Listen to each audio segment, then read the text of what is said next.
kuliah keperawatan dewasa dari Prodi S1 Keperawatan tingkat 2 dari kampus Universitas Gajah Mada.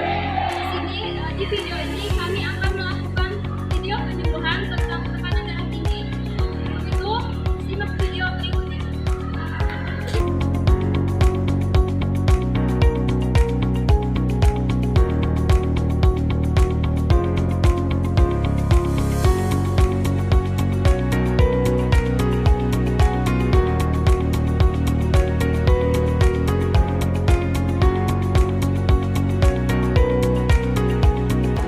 Halo Bapak Ibu, selamat pagi. Pagi.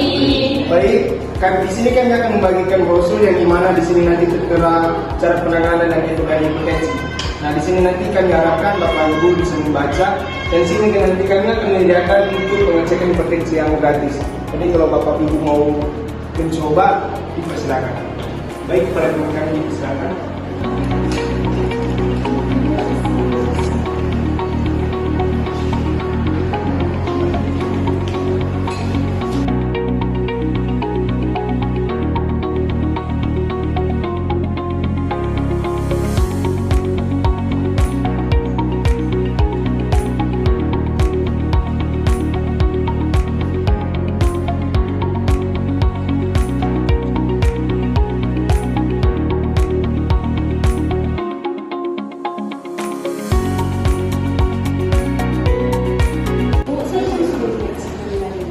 Jadi hasilnya itu 180/100. Jadi itu tensi itu tinggi.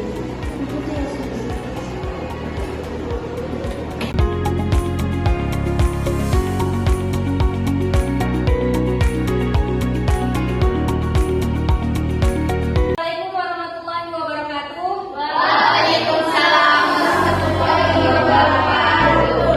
Selamat pagi Bapak Ibu. Perkenalkan, saya Fitolon dari Universitas Gajah Mada.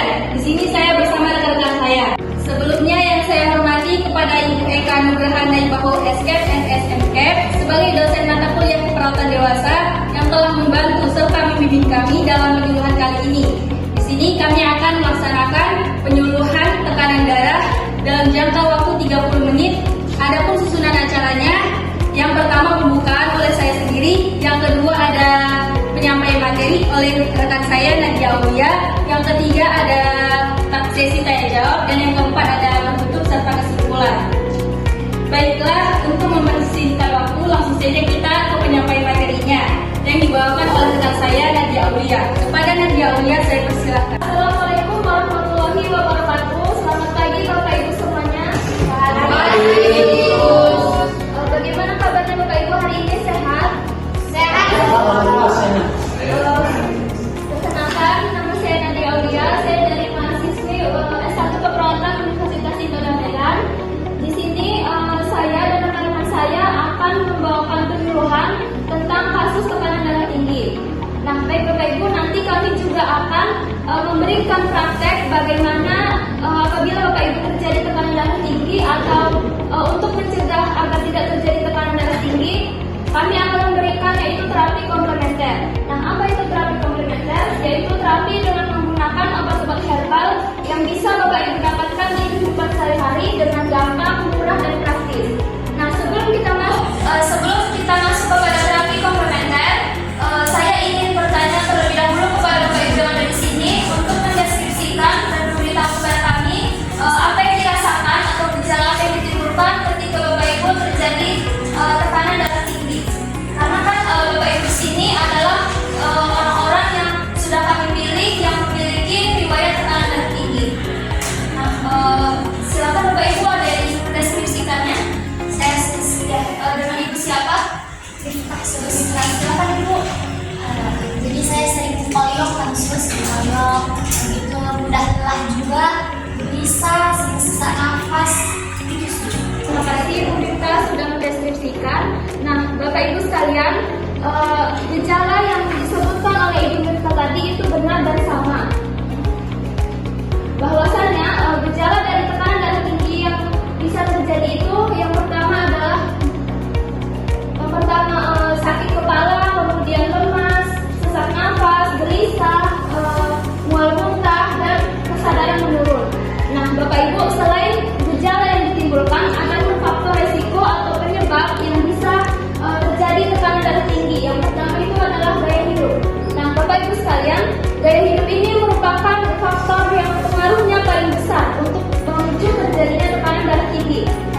gaya hidup yang buruk seperti kurang berolahraga, merokok, mengkonsumsi kopi berlebih, mengkonsumsi makanan yang tinggi garam dengan berlebihan, kemudian stres. Nah, gaya hidup yang buruk seperti itu dapat memicu untuk terjadinya tekanan darah tinggi. Jadi Bapak Ibu yang misalnya bapak-bapak yang masih merokok, kalau bisa dikurangi ya Pak, jangan terlalu berlebihan. Kemudian apabila juga masih suka mengkonsumsi kopi, juga harus dikurangi konsumsinya. Nah, untuk faktor resiko yang kedua itu ada usia. Nah, usia ini juga sangat berpengaruh untuk terjadinya tekanan darah tinggi, terutama pada lansia. Mengapa Bapak Ibu lansia rentan terkena tekanan darah tinggi? Karena pada lansia itu terjadi penurunan kemampuan jantung untuk memompa darah ke seluruh tubuh, sehingga aliran darah itu tidak lancar dia mengalir ke seluruh tubuh. Nah, Bapak Ibu sekalian, di sini ada komplikasi yang bisa terjadi apabila tekanan darah tinggi itu tidak cepat segera diatasi. Yang pertama itu ada pada mata. Pada mata ini dia bisa menjadi pandangan kita menjadi kabur. Kemudian pada jantung itu bisa terjadi penyakit jantung sehingga bisa menyebabkan kematian yang mendadak. Kemudian pada otak itu bisa terjadi stroke karena aliran darah yang tidak lancar. Nah, baik Bapak Ibu sekalian, kita sekarang masuk kepada bagaimana cara pencegahan hipertensi. Yang pertama adalah sudah pasti harus rutin berolahraga. Nah, seperti yang kita ketahui bahwasanya olahraga itu penting karena apalagi untuk penanganan atau pencegahan tekanan darah tinggi. Nah, jadi Bapak Ibu, apabila kita berolahraga, maka itu akan membantu kerja jantung untuk memompa darah ke seluruh tubuh. Jadi membuat aliran darah tubuh kita ini lancar dan untuk bisa mengontrol tekanan darah kita agar tetap terkendali. Kemudian olahraga yang bisa Bapak Ibu lakukan seperti lari pagi, bersepeda atau yang lainnya yang Bapak Ibu suka. Kemudian yang kedua adalah menerapkan pola makan yang sehat. Bapak Ibu sekalian, menerapkan pola makan yang sehat ini juga penting untuk mencegah terjadinya tekanan darah tinggi. Ada beberapa makanan yang harus Bapak Ibu hindari atau kurangi untuk mencegah atau menurunkan tekanan darah tinggi. Yang pertama, kurangi konsumsi makanan yang tinggi garam. Kemudian kurangi juga makanan yang mengandung minyak, berlemak, kemudian bersantan. Dan sudah pasti yang ketiga ini harus mengurangi konsumsi rokok dan kopi. Nah, yang selanjutnya adalah mengkonsumsi obat hipertensi. Jadi Bapak Ibu sekalian yang sudah memiliki riwayat tekanan darah tinggi, Bapak Ibu tetap boleh atau bisa mengkonsumsi obat tekanan darah tinggi yang didapat dari rumah sakit untuk membantu menurunkan tekanan darah. Kemudian selanjutnya adalah mengelola stres. Nah, Bapak Ibu sekalian, apabila memiliki masalah atau misalnya masalah ekonomi, keuangan atau masalah lainnya, Bapak Ibu harus bisa mengontrol stres. Jangan sampai Bapak Ibu terlalu stres karena apabila stres yang berlebih dapat meningkatkan tekanan darah. Kemudian yang keenam adalah rutin cek tekanan darah. Nah, jika Bapak Ibu di rumah memiliki alat tensi, Bapak Ibu bisa mengecek tekanan darah 2 kali dalam sehari, yaitu pada saat bangun tidur dan mau tidur. Nah, jika Bapak Ibu tidak memiliki alatnya, Bapak Ibu bisa datang ke puskesmas atau pelayanan terdekat untuk memeriksakan tekanan darah agar Bapak Ibu juga tahu tekanan darah Bapak Ibu itu berapa dan juga bisa untuk mencegah tekanan darah tinggi. Bapak Ibu, sekarang kita masuk kepada terapi komplementer tekanan darah tinggi. Seperti yang sudah saya katakan di awal, bahwasannya kami akan memberikan praktek kepada Bapak Ibu semuanya bagaimana penggunaan terapi komplementer dari obat-obat herbal alami yang bisa Bapak Ibu dapatkan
di sini Bapak Ibu, di sini kita menggunakan airnya 150 ml.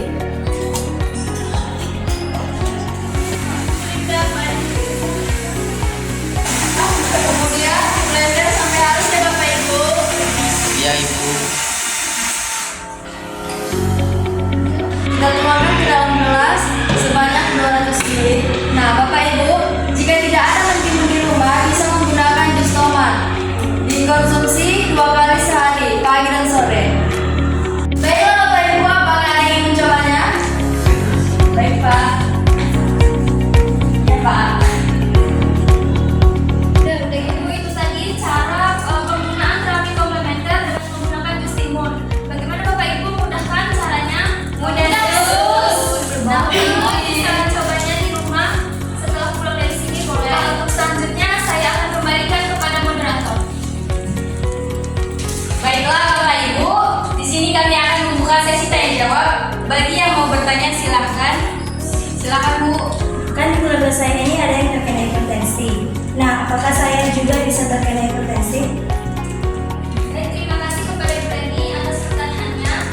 Jadi begini Bu, tekanan darah tinggi itu memang adalah penyakit keturunan. Tetapi penyakit tekanan darah tinggi ini bisa Ibu cegah dengan seperti yang saya katakan tadi, menerapkan pola hidup atau gaya hidup yang sehat seperti berolahraga, kemudian mengkonsumsi makanan yang sehat, mengurangi stres, kemudian mengkonsumsi makanan atau sayuran yang baik seperti sayuran hijau, protein, kemudian mengkonsumsi buah-buah yang mengandung banyak kalsium, magnesium dan vitamin dan mineral. Seperti itu.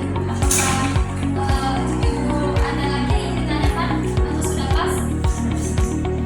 Baiklah Bapak Ibu, jika tidak ada yang ingin lagi bertanya, kami anggap sudah selesai. Saya harap Ibu bisa mengingatkan apa yang kami sampaikan. Baiklah, kami mengucapkan dan terima kasih kepada Ibu dan Bapak-Bapak yang telah hadir di penyuluhan kali ini. Saya tutup. Wassalamualaikum warahmatullahi wabarakatuh. Waalaikumsalam warahmatullahi wabarakatuh. Mungkin cukup penyuluhan dari kami, semoga bermanfaat dan terima kasih. Dadah.